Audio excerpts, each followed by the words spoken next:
Kenapa lu, Gus? Wajahmu kecut amat. Ada yang nyenggol THR-an kamu ya? Bukan, Mang. Tadi Agus ketemu sama si Ujang. Dia ngata-ngatain Agus, Mang. Ya, ujungnya kita berantem, Mang. Padahal kan ini lagi bulan puasa, Mang. Nah, itu dia, Gus.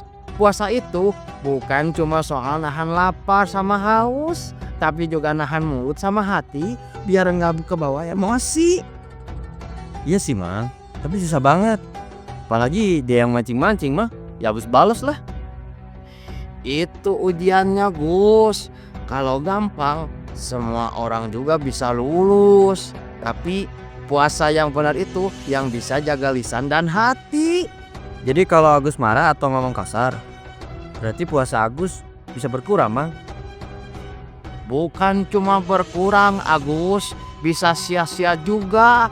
Rasulullah SAW pernah bilang, banyak orang puasa tapi cuma dapat lapar dan haus karena nggak bisa jaga diri. Wah, bener juga, Mang. Pokoknya mulai sekarang Agus bakal jaga omongan Agus dan gak akan kesel lagi sama orang, Mang. Nah, itu baru mantep. Ingat, Gus, puasa itu bukan cuma nahan perut, tapi juga nahan hati dan lisan biar tetap bersih.